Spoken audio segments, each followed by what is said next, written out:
I took a week off work to care for my husband after his surgery.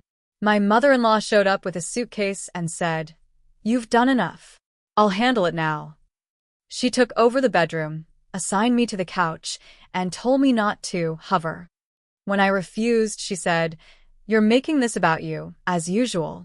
I slept in the car that night. In the morning, I walked into our room, held up the house deed, and said, "You have 1 hour to pack before I call security." She thought I was bluffing.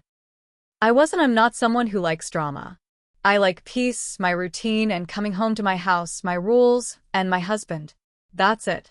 But if you push me too far, especially when I'm already exhausted and hurting, I will push back. Hard. My husband, Mark, had shoulder surgery. Torn rotator cuff. He couldn't move his arm, couldn't shower alone, couldn't even get dressed without help. We knew this ahead of time, and I arranged everything. Took PTO from work, lined up his meds, prepped food, made sure everything was in reach for him. I even moved my home office to the living room so I could work part-time while keeping an eye on him. I was ready. He came home from surgery groggy and pain, but okay. I got him into bed, helped him change, and made sure he was comfortable. That first night was rough, but manageable. I stayed up most of the night checking on him, giving him meds on schedule, wiping his forehead when he got sweaty from the pain. That's what you do when you love someone. You show up. You do the hard work. The next morning, there was a knock at the door. I wasn't expecting anyone, so I answered in pajama pants and an old hoodie. It was Doreen, his mother. She had a big suitcase with her, one of those wheeled ones people use for airport travel. She was dressed like she was attending a PDA meeting, press slacks, cardigan, makeup done. "Good morning," she said like she was a guest checking into a hotel. "I'm here to help." "Help?" I asked. "Help with what?" She rolled her suitcase inside, brushed past me like I was the housekeeper, and said, "You've done enough. I'll handle it now." I stood there frozen for a second. I honestly thought she was joking. "Wait, Doreen, he's resting," I said, trying to stop her. "I've got everything under control." She turned to me and said, "You're always hovering. He doesn't need stress. He needs rest." I tried to explain, nicely, that I had taken time off, that I wanted to be here for him. She cut me off with a hand wave and walked straight into our bedroom. She sat on the bed, patted his leg, and said, "Hi, sweetie. Mommy's here now." My stomach turned. Mark was half asleep and high on painkillers. He barely opened his eyes. "Hey, Mom," he mumbled. She looked at me and said, "You can take the couch tonight. I need to be close to him in case he needs anything." I said, "No. I'm not sleeping on the couch in my own house." She raised an eyebrow. "This isn't about you." I looked at Mark. He was in a daze and didn't say anything. Just closed his eyes again. I should have stood my ground harder right then. But I was tired, emotionally drained, and honestly, I didn't want to start a screaming match while my husband was recovering. So I grabbed a blanket and went to the couch. But around 11 p.m., I heard her closing the bedroom door. I stood up and opened it, and she was in bed next to him, scrolling on her phone like she lived there. I said, "I've got it," she said without looking up. "Don't make this harder than it needs to be." I went outside and slept in the car. It wasn't even about the couch anymore. It was the principle. I gave everything to make sure he was okay, and she swooped in and erased me like I was a side character in my own marriage. The next morning, I made coffee, waited until she went to the bathroom, then went into the bedroom with a folder. Inside was the deed to the house, my house. I bought it years ago, before we were married. Mark moved in after the wedding, but the deed is in my name only. I held it up and said, "You have 1 hour to get your things and leave, or I'm calling security." She laughed. "You're bluffing." Mark would never allow that. "I'm not bluffing," I said. "And he doesn't have a say. This house is mine." She stared at me like she didn't believe me, but I could see the panic behind her eyes. I walked out and started dialing the number for private security services we use through our HOA. Didn't even have to finish the call. She started packing. Mark woke up mid-pack. Confused. Disoriented. He asked what was going on. I'm leaving, she said, throwing guilt like confetti. She's kicking me out because she can't stand me being here. Can you believe that? He looked at me and I said, she's been disrespecting me since she walked in. I won't tolerate it anymore. He didn't say much. He didn't stop her either. She slammed the door on her way out. That was 3 days ago. Now Mark and I are barely speaking. And that's where it gets even worse. Prompt. Continue the story, add conflicts or story twist, keeping the details sharp and the tone dramatic. Use simple words. No ending yet after Doreen left. The silence in our house was thick. Not peaceful. Not restful. Just tense. Mark was quiet. He barely looked at me, barely spoke unless I asked him something directly. At first, I thought it was the pain meds. He was groggy and tired, sure. But on day 2, when I asked him if he wanted oatmeal or eggs for breakfast, he said, "Does it even matter? You're going to do whatever you want anyway." I froze. What's that supposed to mean? He didn't answer, just turned his head toward the window and muttered, "Forget it." I didn't push. I didn't want to start a fight. But inside, I was burning. By day 4, the coldness between us had turned into a wall. I'd ask if he needed anything, and he'd say, "I'm fine. No thanks. No kainis. Nothing." Finally, that night, I sat down on the edge of the bed and said, "We need to talk." He didn't look at me. About what? How you kicked my mom out like she was trash. I felt like I got punched in the chest. She took over our bedroom, Mark. She treated me like a maid. I slept in the car. Do you even care about that? He looked at me then. You could have slept on the couch. You didn't have to go outside. That's not the point. I snapped. She disrespected me in her home. I'm your wife, not the third wheel in your relationship with your mom. You humiliated her, he said. You could have handled it better. I stood up, trying to stay calm. She's humiliated me for years. You've always let her. But this time I said no. He didn't respond. He just stared at the wall, like I wasn't even there. Later that night, while he was asleep, I checked his phone. I know. I shouldn't have. But I had a gut feeling, and I was right. There were texts between him and Doreen from earlier that day. She had sent him a long message about how I was unstable, manipulative, and jealous of their bond. She said, "You should come stay with me until she calms down. This isn't healthy." And he replied, "Maybe I will." I sat on the bathroom floor for a long time after reading that. My whole body was shaking.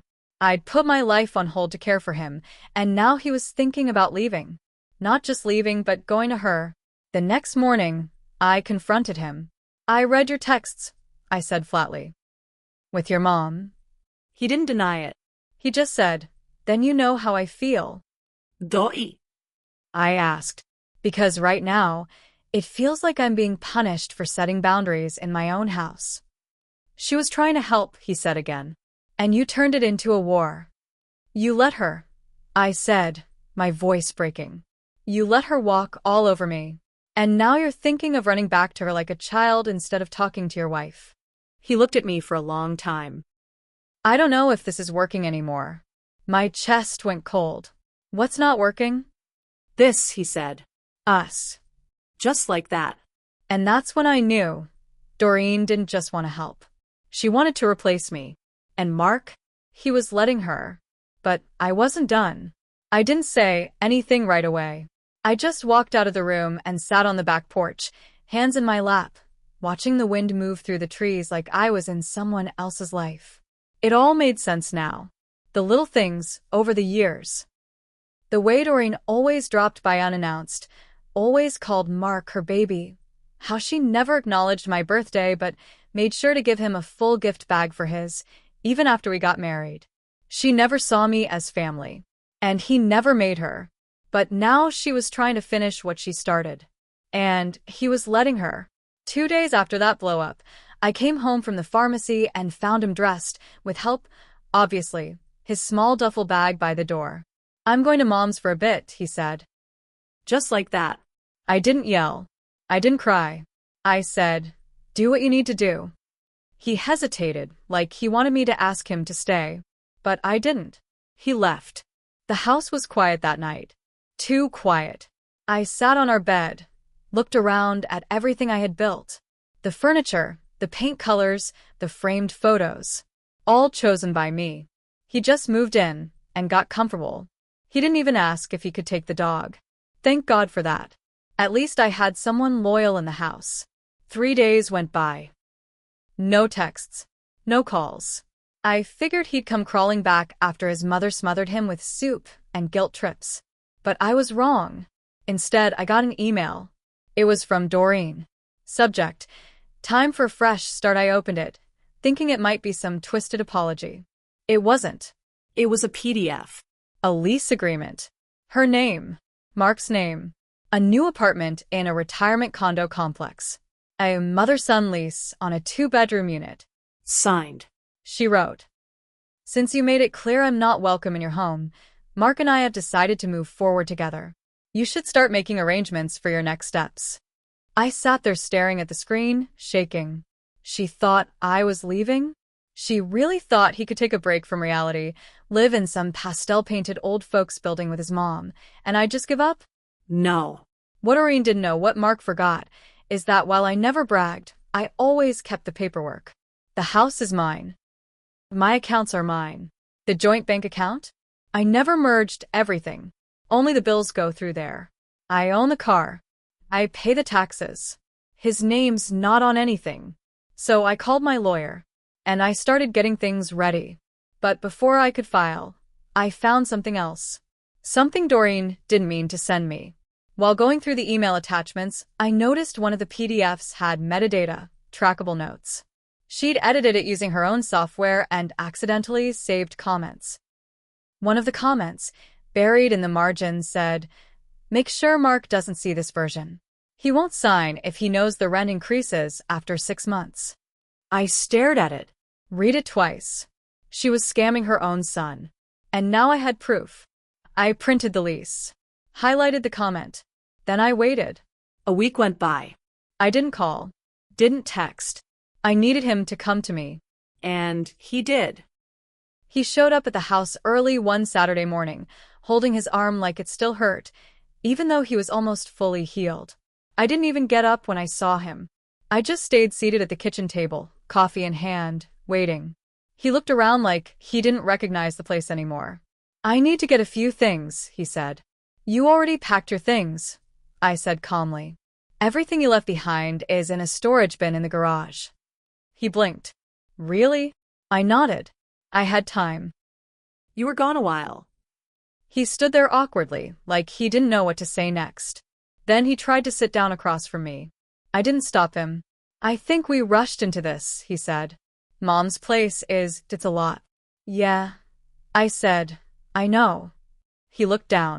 "She's overbearing. But she means well." I slid the printed lease across the table. "Does she?" He looked confused at first. Then read the comment. His face dropped. "What the hell is this?" "Exactly what it looks like," I said. "She planned to raise your rent after 6 months. Stick you in a contract you couldn't afford so you'd have no choice but to stay. And if you did complain, she'd say you signed it willingly." He rubbed his face. "Jesus. She's not your savior, Mark. She's your warden. And you left me for her." He looked like he was going to argue. Then he didn't. "I screwed up," he said quietly. I nodded. "Yeah, you did." He took a breath like he was about to beg, but I beat him to it. "I'm filing," I said. He froze.